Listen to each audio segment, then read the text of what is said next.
Who told you? Who told you? Who told you? Who told you? You what? God design. Good evening. Welcome to the Borbo Show. I'm your host, Jordan Pittman. Thank you for joining. We got an exciting show today. Welcome to the Borbo Show, where we discuss the breed that we love, the dog that is near and dear to our hearts, the best dog in the world, the African Borbo. We're going to be covering today the recap from the legendary bully show that we attended over the weekend. Last weekend it was super duper lit, y'all. We had a good time. We're gonna revisit color. It's gonna help us explain more about the color of dogs based off of what we found. Based off of I got some good examples based off of what we saw at the dog show. So we went out to the dog show this weekend, and I mean we was warmly received. It was my first time really getting involved with a dog show, a bully show. Other than, well, it was maybe my second time, but to this magnitude, this time I had my own booth, and we set out with Balto and the puppies. We had the puppies there. We set a green carpet up. We laid it out. We was really warmly received. The bully community is a special shout out to them, and mad respect for the bully community based off of I got a new level of respect for the bully community after what I witnessed, and I will talk about that a little bit. But we hung out there and we saw all different kinds of dogs. It was amazing. Some of the dogs, I mean, you can see the hard work and dedication and the progress in the years and the evolution from the Frenchies that I remember and the bullies that I remember and the pit bull. Remember, these dogs evolved from the pit bull. And I think it's a good practical comparison between the bully and the Borbo, because the bully is a newly formulated breeder, and it was kind of developed around the same time as the African Borbo. And then when the Borbo was standardized and became a pure breed, an official pure breed, was around the same time that the bullies was evolving in creation, was born and birth. So now we fast forward today, 20, 30 years later, 40 years later, and we seeing a totally different, a totally new and unique style of dog. The bullies are, they're not bred to be a working dog, or they're not bred for any particular reason other than to be have a certain look. And these guys have developed, and ladies also, the bully community has developed something very distinct. And in those looks, you see all different colors. You saw a mass variety of colors: reds, tricolors. You see fluffies. You see tall ones. You see ones with white heads. You see not many all blacks. Not many brindles, but the way that this relates in the colors is because of these desired, with the traits that they are desiring within the bully community, which is like really short dogs, low to the ground, wide bodies, exaggerated features, freak of nature looking dogs. They've developed these dogs over the years, and by selecting these mutated forms of dogs, and they look extremely exaggerated. And it's kind of like with the Borbo, the way that the Borbo has evolved into a breed of a dog that is selected based off of its look, and it's getting bigger and bigger, and we're looking for dogs with these exaggerated features. And so it's a comparison. The Borbos nowadays are lacking as much functionality as they once had when we started getting into the larger varieties. And but in terms of colors, we want to the reason that it stood out to me was because colors usually go along with sets of traits and characteristics. So within the bully community, in this bully breed, you don't see many all black ones because I guess that doesn't go along with the traits and characteristics that they desire in that breed. So we also have the so in different breeds have different traits assigned to the breed. So let's start there. And then as these dogs evolve, these colors come secondary to the function. So, in me in particular, I don't really go by color in terms of dogs. I look at the structure as my foundation for everything. The totality of the dog, from the nose to the toes. I'm looking at the dog from the head, chest, neck, his ability. I'm looking at the complete dog. I don't want I want a dog that's gonna be neat from the front and neat in the back. And that way it's a reoccurring theme with all my dogs through all the years. I've been very particular about dogs having really front neat, parallel front feet, parallel in the back, and starting from there, nice clean top lines, good angulation to the best of what it allows, the bloodlines allow, and nice wide body and sturdy built frames. So, color will become secondary to those qualities.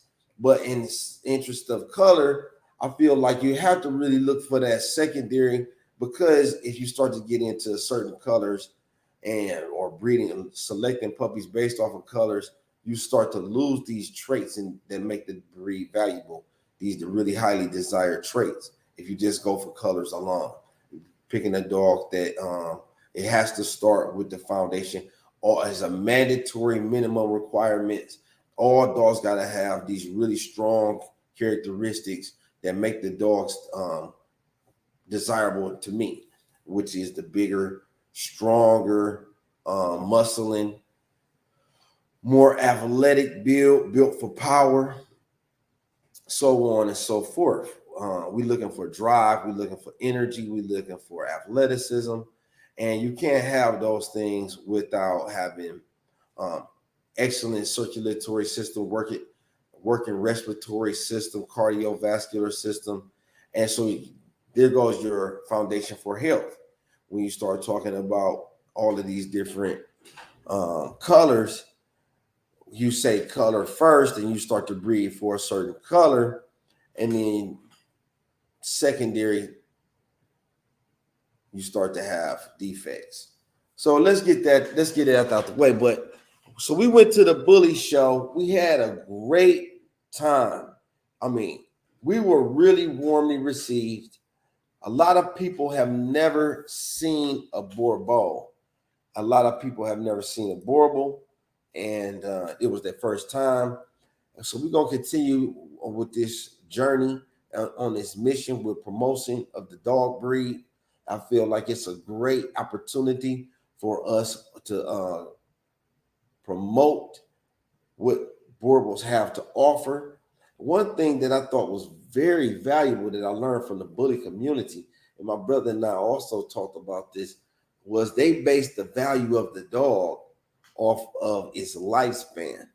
So, and that was a really good, important point, case in point, because a stud dog like Balto could, the stud dog like Balto could produce over the years, 10, 20 years, let's say if you store sperm, he could produce for the next 1,000 years, right? One stud dog is enough to populate like 200,000 breedings. So with that being said, this is why they put the prices on their dogs. It's based on the future potential of the dogs. And I thought that was very interesting. We might want to consider that with this breed also, and I think because you're using it, if you're going to have a dog for breeding, a stud dog could potentially produce, let's say, 20 litters, right? And at $3,500 to $5,000, you do the math. That's $70,000 to $100,000 in potential stud if you do what you say, what you can do, what you're supposed to do with a Balto puppy. And that's where the value lies. So they would say, well, this is a $15,000, $20,000, $30,000 puppy because it's a Balto puppy or it's a R2D2 puppy.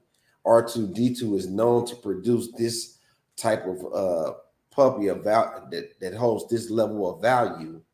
And because of what the R2D2 puppy name carries, we're able to sell these breedings, 10, 15, 20,000 of just unbelievable numbers. And I thought that was really interesting perspective.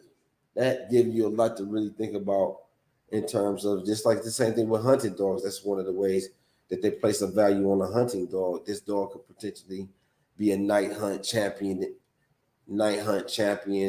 and he could produce so many litters. Now he comes from a healthy line. He's got so many night hunt champions, and they exhibit the dogs and they have these competitions. They have these platforms. They have these opportunities for the dogs to compete, where they do night hunts, where they do these dog shows, these fun shows. It wasn't a sanctioned show. It's a totally different scenario than the actual ABKC sanctioned show. And they had brought in their own judges. And it was just where people get together. They had a bunch of vendors at this bully show. And they had, everybody would get in the ring. So we get there with Balto. And it's like, wow. I mean, jaw dropping. Nobody's ever, is that a Bourbeau? Everybody's coming up. And good thing about Balto is he's only interested in treats, sleep, female dogs, and like I said, something to eat. He's not trying to fight. He's not looking for drama. He's a cool, easygoing, laid-back dog. He sticks to his territory. And so he's like a great ambassador. People coming up immediately. I could barely even get set up. And the entire time that I'm in the dog show at the video, we making videos. It's like a video. Everybody's coming up. I jump right into the show ring. I mean, and it's cool. You just kind of do your own thing. You do what you want. And it's like, no, anything kind of goes. Right, exactly. Balto loves the bitches. That's his thing. So, and that's nothing wrong with that. That's how we talk with dogs. That's the appropriate way to describe it. But anyway, so we hanging out at the dog show. We just walk in and do our thing, and we having a good time. And people is able to come up and pet the dog.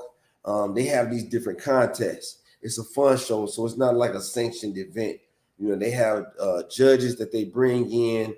They have 8 different categories that you can enter your dog in. They allow you to participate. And everybody gets trophies. Well, not everybody gets trophies. The winner from each category gets a trophy. So they have like biggest head, best merle, best female, best male, biggest dog in the building. We took that. Biggest headed. I will talk to you about that. So but we, so on and so forth. You have the different categories. And then those dogs can compete towards the end, or they have a final grand stand where all the dogs compete for the big grand prize of the show and a big trophy. And it was really nice. So they had this trophy. I mean, it was life size, 3 feet tall. They really put on, they go all out. And I mean, they rented out the big venue, the IX Center, which is where they have like an indoor amusement park here in Cleveland, Ohio. It was just huge. It was huge. It was maybe 60, 70 vendors there. And we had a really good time. That people come to see the dogs. You stack off, you stand in the arena, It's really a show, an opportunity to just show the dogs, because like the bully community is not accepted by the larger organizations like the AKC, the N. Well, they have a category for Borbals are accepted, but they very stringent with the AKC. They don't accept the black Borbals, which is a whole lot of dogs now. Come 2023, you're talking about a whole class of dogs that is eliminated from the gene pool by the AKC because they don't accept the black dogs. So you start to get less and less dogs, our ability to participate with the AKC. So that just limits the breed exposure, in my opinion. That's where we're trying to work towards more opportunities to showcase our dogs, more opportunities to get recognition for the hard work that we put in with our dogs and everything that we're trying to achieve with our dogs. So we also are going to Sunday, we're going to switch it up. We're going to meet up at the park. We're going to do weight pulling because we're going to be getting ready for the weight pull competitions. And with that being said, we're going to talk about heat, working dogs out in the summer. Got tough sometimes with these dogs. You're going to have tough days, and we had lost one of our dogs to heat stroke, and out running and working out. I wasn't there, but be careful working out with your dogs. Be careful. You have to be, notice when I was out with the dogs, it was always earlier in the morning, like shortly after the sunrise. You gotta be, when you're a dog man, you have to get things done early because the dogs, they kind of shut down when the sun comes up and it's hot this time of year. We're getting into the hotter months in this season. So we got to be very careful, be mindful. The concrete is hot. It doesn't take long. It absorbs heat. That's one of the things about concrete why I always say I discourage concrete for kennels and yard setups. I prefer sand because the concrete has this absorbing nature where it just drains and draws your energy. It draws energy and sucks energy from the sun. And when it's hot, it reflects that same energy and it gets rough for the dogs. It's hard on the dog because the dog is already 101 degrees. They're cooling themselves through their feet, running on concrete. It's a recipe for disaster. You got heat coming up from the ground, heat coming down from the sun. You got the dog running. It's just a bad combination. You got to get that dog off it's never past 10:30, 11 o'clock, it's over with. 10:30, 11 o'clock, you should be headed to the house, shutting it down. And you're going to be mindful of your dog. Remember, when we're working the dogs out, we always giving these dogs opportunity to rest, recover, relax. We're watching them very closely, looking at the body. We want to looking for signs of exhaustion and overheating. And we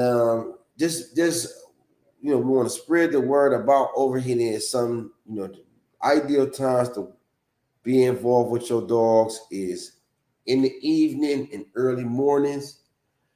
And I just want to say that, this is one of the hardest things that you're going to have to deal with dogs. So we want to be very serious and mindful of it. We're going to open it up for questions. If anybody have any questions. Yeah, it's dangerous times right now. And it's not about even water. I mean, it's not about how much food feeding. It's purely about the heat, the environment is something that you cannot control. In the peak hours of the day, the dog just doesn't have the ability to cool itself down. It doesn't have, well, it's perspiring from its mouth. Then it's trying to cool itself down from the pads. It's trying to cool its organs down, low down to the ground. Sun beating down on top of the dog, and the sun heating up the concrete or heating up the pavement. And it's just when that temperature starts to rise, they can't cool themselves down fast, especially if it's already hot outside. So you got to be really careful with that, especially because we love to work our dogs out. What's happening, family? I want to big shout out to all of the everybody that subscribed and stays in tune with us, following and keeping up with everything that's going on. That's a support. We really appreciate y'all. It helps us to keep on pushing. Some days it's more difficult, and but we still here, and we're not gonna give up. We're gonna work it with every the days, even when we tired, even when we need a break. We're gonna keep on pushing. We're gonna do what we got to do with the puppies and our dogs, because they don't ask to be here. It's like our children. It's like our children. They don't ask to be here. So when you have the dogs and you bring them in, you bring them into your family, you got responsibility to them. And that's why I don't feel it's fair to have too many dogs, because I feel like they just have so much responsibility. You owe them and did it to them. Anybody that'll do what they want to do for what a dog would do for you, in return will go, what you put into you, you're supposed to give them that back. We'd be willing to give them that back at least. And the dogs mean, they give us they all. That's without a doubt. And so protect your dogs at all costs. And because they're dependent on us for everything. And it's tough when you have to deal with that. We had to deal with that. Shout out to my brother that was working the dog out. His first time. He's new to this, enthusiastic about it, and just made a mistake. I feel like partly responsible. I wasn't there. I should have been there, and to supervise. So I bear a lot of the brunt of the blame, but it happens though. I really appreciate y'all. We're gonna keep on pushing. I got the harness out the shop. Balto is ready. Joko is ready. We've been highlighting everything with Balto, but I don't want to get away from the working variety. Remember, we always want to keep the athleticism first, and the fitness and the function. We never want to lose that. So we always going to work with the that Cairo line, that Cairo exotic line. Those we got. We don't want to lose sight of our ultimate objective, which is the completely balanced dog. And so we're going to be featuring Joku next. And this is going to be really exciting, because I'm going to ride the bike and I'm going to show you how to exercise the dog with the weights and the bike. And we're going to put that harness on Joku, and we're going to do these. I like to do the down and backs. I'm going to show you the proper way to do that and execute that. We're going to go take Joku through an 8-week program. We're going to see what the results look like. We're going to get a visual start looking, and then we're going to do a visual finish. Weight, it's going to be intense. And then we're going to go through and conditioning and getting ready for the ultimate working event. And then this is also going to be something that you can apply to daily day management with your dogs once a week. If you want to have a great relationship with your dog, it's going to be important to exercise them especially with a dog that's fitness oriented and athletic oriented like a Boerboel.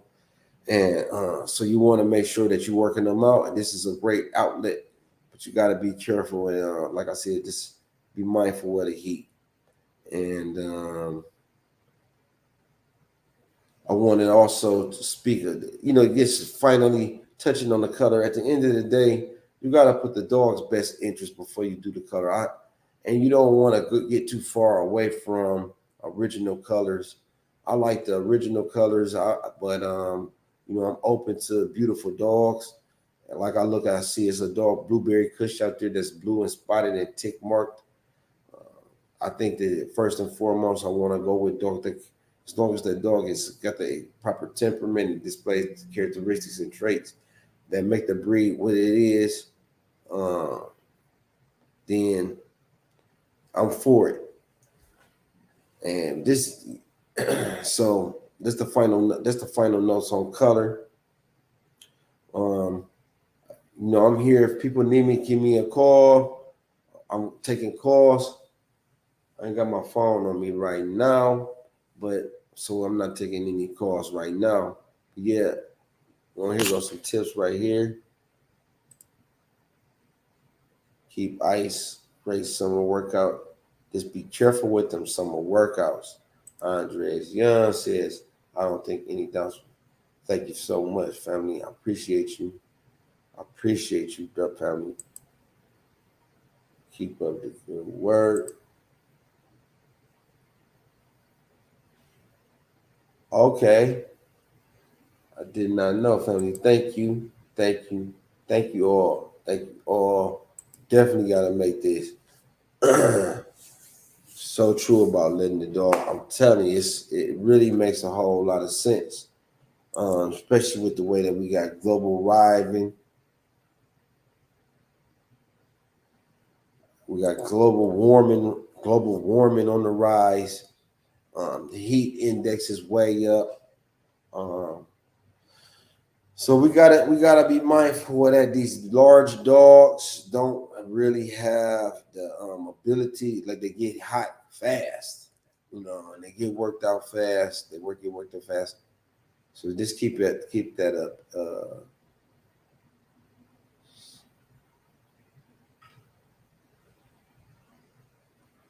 If anybody got any questions, I'll answer them right now.